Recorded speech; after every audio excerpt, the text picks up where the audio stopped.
Bonjour, bienvenue à tous. Je m'appelle Vincent Lambert, je suis formateur à la Nikon School.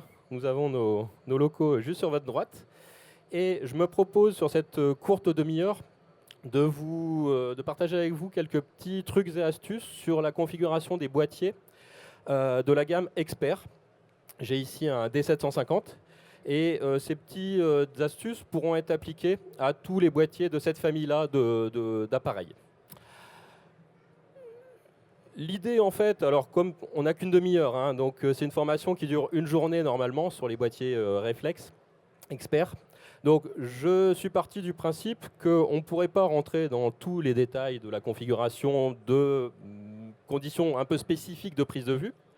Donc je me suis fixé un peu comme règle du jeu d'essayer de vous montrer comment je règle mon appareil sur une config un peu polyvalente, un peu passe-partout. Voilà.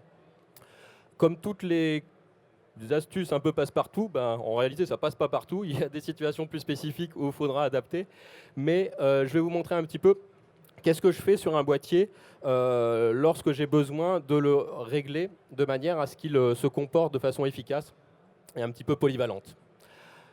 Alors, première chose que je règle, un certain nombre de petits détails ergonomiques en fait, pour rendre le boîtier agréable à l'usage. Alors, pour regarder un petit peu, j'ai préparé un petit peu le terrain pour qu'on puisse voir assez rapidement cet aspect-là des réglages.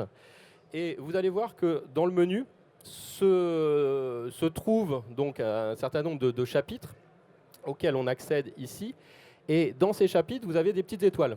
Alors, chez Nikon, vous savez peut-être que les étoiles signifient qu'on n'est plus dans les réglages par défaut. Donc, on va regarder un petit peu où il y a des étoiles. Donc, première chose que je règle, c'est les durées d'affichage des moniteurs, de manière notamment à ce que lorsque je suis en affichage des informations de configuration du boîtier, cet affichage puisse durer suffisamment longtemps pour me laisser le temps de consulter un petit peu ces réglages. Vous avez peut-être remarqué que par défaut, l'affichage est temporisé de façon assez courte. Donc, il y a de cette manière-là possibilité de l'allonger. Je mets tout, moi, sur des durées très longues, de manière à pouvoir gérer manuellement l'extinction en appuyant sur le déclencheur à mi-course, tout simplement. Voilà, première petite chose que je règle. Alors, petite sur le principe, mais assez importante pour avoir un boîtier qui se comporte de façon, encore une fois, agréable à l'usage. Deuxième chose que je vais regarder, c'est le réglage de la touche OK, la touche centrale du joystick, dont on peut configurer de façon intéressante le comportement, notamment quand on est en affichage des images. Vous avez dans les options de bouton OK le mode de visualisation dans lequel vous avez plusieurs options. Deux sont intéressantes particulièrement à mon sens. Si vous utilisez beaucoup l'histogramme comme outil de diagnostic sur la qualité de l'exposition et du rendu des contrastes, vous pouvez lui demander d'afficher un histogramme. Ça consiste en fait en un histogramme. Alors ça, c'est mes petites photos de test, voilà. C'est un grand histogramme en fait qui va se superposer à l'image à la demande. Tant que vous maintenez enfoncé la touche OK, l'histogramme reste affiché. Quand vous le relâchez, il disparaît. Donc c'est vraiment à la demande. Première chose qui peut être intéressante. Deuxième chose qui peut être intéressante, peut-être dans une situation de portrait comme l'exemple que je vous ai montré, c'est de pouvoir accéder rapidement à un zoom dans l'image pour vérifier une netteté. Donc c'est zoom activé, désactivé. Et là, vous avez plusieurs facteurs de grandissement possibles. Moi, je choisis en général sur les boîtiers de ce type le grandissement à 100%. Et là, vous allez pouvoir zoomer directement à 100% sur la zone qui avait été choisie au niveau du collimateur. Vous voyez que c'est assez malin parce que le collimateur avait été placé sur l'œil. C'est là en général sur un portrait où on souhaite avoir la netteté. Et le zoom, du coup, se fait bien sur cette zone-là. Donc d'un coup d'œil, d'un coup de touche OK, on peut comme ça vérifier une netteté très rapidement. Donc ça, c'est au niveau de la configuration de cette touche OK. Deux dernières choses que je règle, qui me semblent assez importantes, encore une fois, pour optimiser le comportement du boîtier, c'est le comportement des molettes. Molette arrière, molette avant, qui, par défaut, ne servent qu'à régler temps de pause et diaphragme. C'est déjà pas mal, hein, c'est important pour un photographe. Mais on peut leur donner aussi un autre rôle, qui est ici de pouvoir circuler dans les menus et la visualisation des images à l'aide de ces molettes. Donc là, c'est ce que je fais. Je l'active de manière à pouvoir, dans les menus notamment, circuler beaucoup plus rapidement. Avec la molette arrière, je peux me déplacer verticalement. Et avec la molette avant, à l'index, je peux rentrer et sortir d'un menu. Donc c'est un petit coup à prendre, il faut s'entraîner un petit peu, mais une fois qu'on l'a, ça va assez vite. Et dans les images, c'est peut-être encore plus intéressant parce que vous allez pouvoir faire défiler les images avec les molettes. Voilà. Petits détails ergonomiques, encore une fois, mais qui peuvent avoir leur importance une fois sur le terrain. Donc voilà sur les réglages un petit peu fondamentaux. Sinon, j'en avais encore un. J'ai vu une petite étoile. Voilà, ici. Ça s'appelle commande lâcher plus molette. Certains l'utilisent, ça, ou pas? Levez la main, ceux qui l'utilisent, non? Ouais, bon, bah, ça va être inédit, ça, c'est bien. En fait, c'est pas forcément très parlant hein, comme terme, commande lâcher plus molette. Si vous voulez savoir à quoi correspond un réglage, vous avez une petite anti-sèche sur le boîtier qui est la touche point d'interrogation, hein, soit dit en passant. Que c'est vrai que des fois, les intitulés sont assez clairs, d'autres fois un petit peu plus obscurs. Donc n'hésitez pas à solliciter cette touche où l'appareil va vous expliquer un petit peu de quoi il retourne. En fait, ce réglage, cette activation de commande lâcher plus molette me permet de faire les réglages sans avoir à maintenir enfoncé les touches de réglage. Vous voyez, là, je suis en train de faire un réglage d'ISO, je n'ai pas besoin de le maintenir enfoncé. Quand on a un micro à main, c'est vachement important. Je ne sais pas si c'est votre cas, souvent, vous photographiez avec un micro à la main, mais non, je rigole, mais moi, sur le terrain, au quotidien, je préfère cette ergonomie-là, qui est un petit peu plus agréable, je trouve.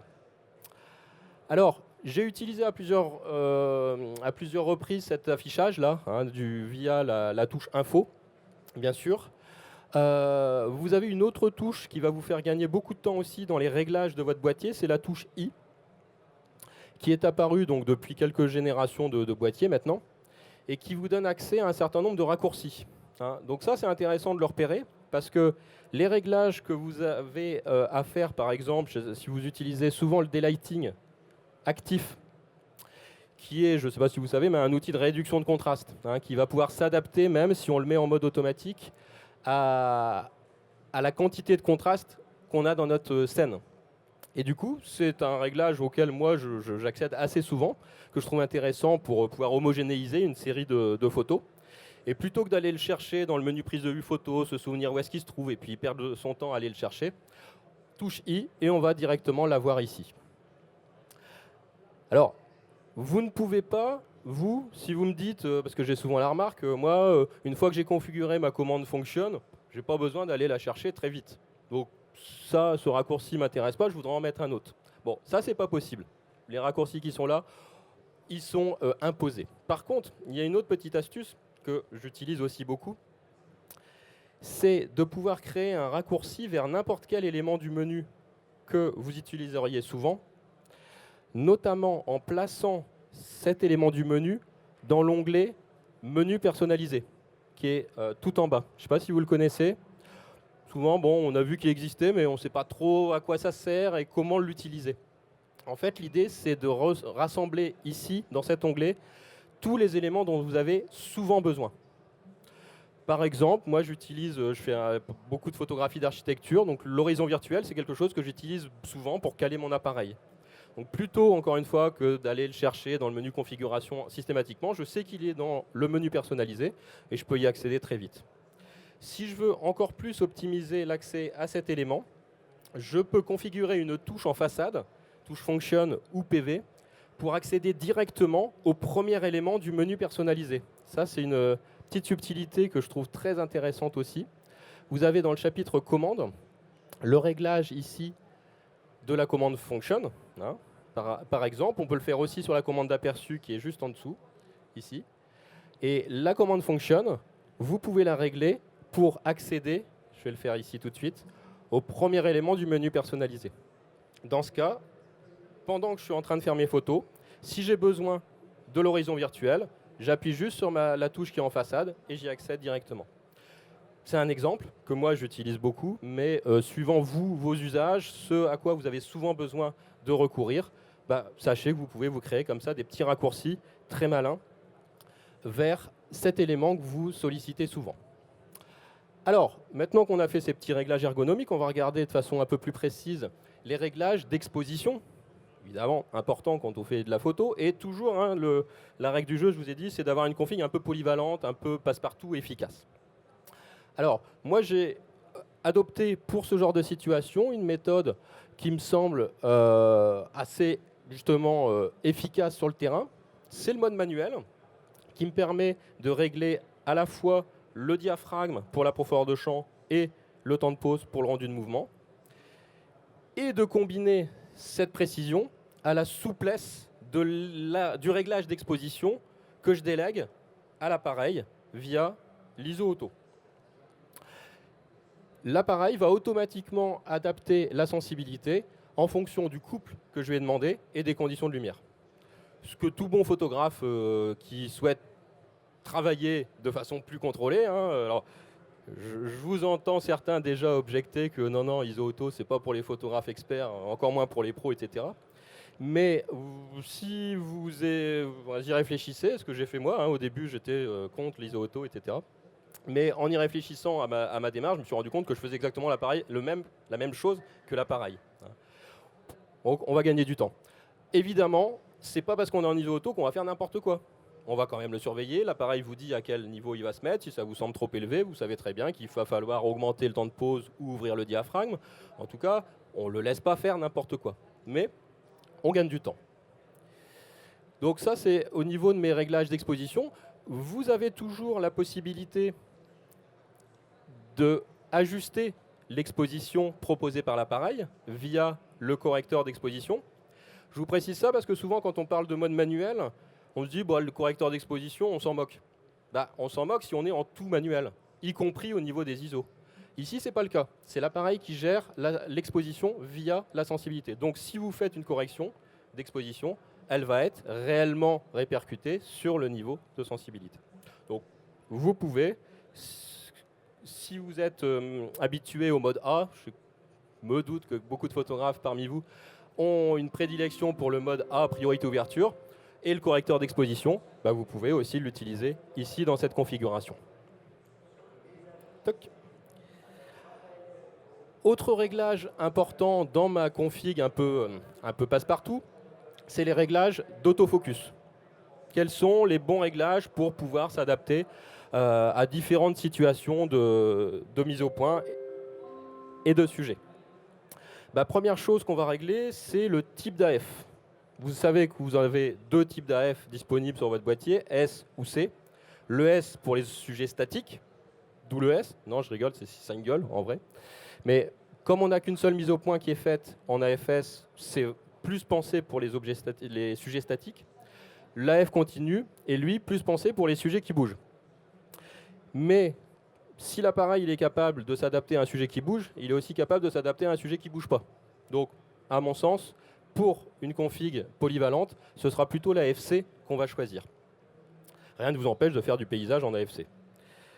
Au niveau du choix de la zone de mise au point, là, il y a deux possibilités dans la recherche d'une config, encore une fois, efficace, polyvalente. La plus simple, c'est l'automatique. On laisse l'appareil trouver le sujet. Avec, là, il faut savoir qu'est-ce que va choisir le sujet. Ce n'est pas en fonction de la tête des gens devant, c'est en fonction du sujet qui est au premier plan. Il regarde tous les collimateurs et il choisit le premier plan. Donc, tant que c'est votre choix aussi, tout va bien. Vous pouvez rester en auto. Vous déléguez à l'appareil la recherche du sujet. Si ce n'est pas le cas, si vous voulez un petit peu plus de liberté dans le choix de la zone de mise au point et du sujet qui va vous intéresser, vous avez un autre mode qui est assez souple, qui est le suivi 3D, par lequel vous allez commencer par dire où est le sujet qui vous intéresse en plaçant le collimateur actif là où est le sujet. Et ensuite, vous allez lancer le suivi avec le déclencheur à mi-course et l'appareil va s'occuper de le suivre, ce sujet, s'il se met à bouger. L'intérêt aussi du suivi 3D, c'est que vous voyez dans le viseur se déplacer les collimateurs, donc vous avez un contrôle sur le travail du boîtier. Si vous voyez qu'un collimateur s'affiche, s'allume, là où n'est pas le sujet qui vous intéressait, vous savez qu'il est en train de décrocher. Alors, s'il décroche le suivi 3D, qu'est-ce qu'on fait? Il faut encore une fois pouvoir réagir vite. L'inconvénient qu'on peut y voir à ce mode-là, c'est que comme tous les automatismes, des fois, ils ne vont pas faire exactement ce qu'on voudrait, donc il faut pouvoir reprendre la main rapidement. Cette reprise en main de la mise au point, elle peut se faire très simplement avec la touche AEL, AFL que vous avez au dos du boîtier, qui tombe sous le pouce. C'est une touche de verrouillage de la mesure de lumière et de l'autofocus. Donc si vous avez un souci avec votre suivi 3D, Vous revenez à la bonne vieille méthode, vous montrez le sujet à l'appareil, vous verrouillez la mise au point, vous recadrez, vous shootez. D'accord? Donc avec cette touche AEL, AFL. Très simple. Ensuite, qu'est-ce qu'on a? Alors, je confirme ici. Qu'est-ce qu'on a à régler sur un boîtier pour finaliser une prise de vue? On a tout ce qui est calage du rendu couleur et rendu global. Alors pour ça, moi j'utilise un outil que j'aime beaucoup. Alors je vais poser le micro parce que...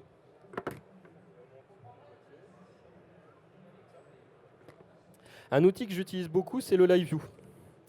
Depuis quelques années maintenant, le LiveView il s'est bien développé, bien amélioré dans ses fonctionnalités.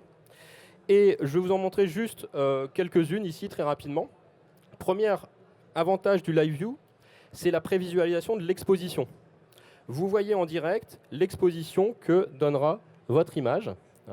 Si vous faites par exemple une correction d'exposition, là je suis en train de faire une correction négative, assez forte, pour vous montrer un peu ce qui se passe, je vois ce que sera mon image avec cette correction négative. Si j'augmente au contraire l'exposition, je vais voir l'image se surexposer. Je peux même m'aider, pour ceux qui sont friands de ce type d'outil, j'ai un histogramme en temps réel qui va me permettre de piloter le réglage de l'exposition de façon très fine et je vais voir en continu évoluer cette exposition. Donc ça, c'est les avantages au niveau de l'exposition. Je l'utilise aussi, moi, beaucoup, le LiveView, pour le calage donc, des couleurs, de la balance des blancs notamment. Vous avez, quand vous manipulez votre balance des blancs, le résultat en direct sur l'écran du LiveView. Et ça va être particulièrement intéressant, à mon sens, dans le mode température de couleur, mode K, où vous allez pouvoir indiquer à l'appareil la température à laquelle vous souhaitez travailler. Et ce, avec la molette avant. Moi, j'utilise beaucoup ça quand je veux créer une légère dominante, subtile, plutôt chaude, plutôt froide. Je vais comme ça, avec ma molette avant, voir défiler les différents rendus successifs, précis, et ça m'évite de faire, comme en visée optique, un test, je shoot, je corrige, je reviens, et puis il nous faut 25 images pour avoir à peu près quelque chose de calé comme on le souhaiterait. Donc, avantage au LiveView par rapport à ça. Vous avez aussi un avantage au LiveView quand vous êtes à la recherche d'une plus grande précision dans la neutralisation, ce qu'on appelle chez Nikon le pré-réglage manuel, dans la mesure où vous savez certainement que dans ce mode-là, le principe c'est de montrer une surface neutre à l'appareil et il va se caler sur celle-ci. Mais normalement, il faut que la charte occupe tout le champ visé par l'appareil en visée optique. Ici, en LiveView, vous avez vu que quand j'ai lancé la balance des blancs manuelle, il y a un petit curseur qui est apparu. Et je vais aller chercher la zone où se trouve ma surface neutre. Et je vais la mettre, voilà, si je prends le blanc ici derrière, Lumix, très bien, toc, voilà. Il va caler sa balance des blancs sur cette zone-là précisément. Donc, je n'ai pas besoin de ramener ma charte ou de déplacer mon appareil. Donc, une fois que j'ai calé tout ça, si je sors du LiveView, je vais conserver ces réglages, les réglages d'exposition que j'ai pu faire. Voilà, je reviens sur l'écran d'information. Qui veut bien, voilà. Là. Suspense. Voilà. Les corrections d'exposition éventuelles, les pré-réglages manuels que j'aurais fait en balance des blancs, etc. Tout ce que j'ai fait en LiveView va être reporté en visée optique. Donc moi je le vois comme ça, à ce niveau-là, le LiveView, comme une préparation des réglages en vue d'une prise de vue qu'on peut éventuellement ensuite faire en visée optique. Donc voilà très, très rapidement les quelques méthodes de travail. Je voulais finir ce tour d'horizon avec vous pour vous montrer comment est-ce qu'on peut, maintenant qu'on a fait un ensemble de configurations, enregistrer cette configuration pour pouvoir la retrouver rapidement. Vous avez sur les boîtiers experts deux modes de jeu, enfin deux jeux de réglage plutôt, U1 et U2, U pour User, sur la molette de sélection des modes, et qui vous permet d'enregistrer l'entière configuration de votre boîtier au niveau de l'exposition, de l'autofocus, des réglages menus, etc., dans un des deux jeux de réglage U1 ou U2. Ça se passe dans le menu configuration, ici, menu configuration, tout en haut. Je vais utiliser mes molettes pour aller plus vite. Voilà. Enregistrer les réglages utilisateurs. et j'enregistre en U1 ou en U2. Pour faire simple, je vais enregistrer en U1. Tac. Et maintenant, à tout moment, si je veux ma configuration un petit peu passe-partout, je me place en U1 sur ma molette et le U1 intègre le mode manuel, mes réglages de couple, correction d'exposition éventuellement, balance des blancs, tout ce que j'ai fait depuis tout à l'heure a été enregistré en U1. Donc très rapidement, comme ça, on va pouvoir se remettre dans la configuration de base. Ce que je vous conseille, si vous voulez exploiter cette possibilité-là, c'est d'avoir comme ça en U1 une config un peu polyvalente et en U2 une configuration un peu plus spécifique, suivant le type de photo que vous allez être amené à faire le plus souvent, portrait, paysage, studio. Bon, ça, ce sera à vous de voir. Donc voilà quelques petites astuces. Évidemment, en une demi-heure, on ne peut pas être exhaustif, c'est une formation qui dure une journée à la school. Donc si ça vous a donné envie d'aller un petit peu plus loin sur la compréhension de votre équipement et de son exploitation, vous venez nous voir à la Nikon School. Vous avez vu un petit peu en une demi-heure comme ça, à la fois quelques petites astuces, et puis ce que je voulais vous montrer, c'était un peu la philosophie aussi des formateurs à la Nikon School, c'est apprivoiser l'outil pour le transformer à votre main. Qu'est-ce que vous aimez comme ergonomie? Qu'est-ce que vous voulez faire comme photographie? Parce que il y a deux manières de voir un petit peu ces boîtiers aujourd'hui. Une manière un peu craintive et qui dit voilà, ils sont trop complexes, et une manière positive qui consiste à dire ils sont très complets. Et en fait, ce côté complet, c'est parce qu'ils peuvent s'adapter à n'importe quel photographe, n'importe quelle situation photographique. Et c'est ce qu'on essaie de vous apprendre à la school. Merci beaucoup.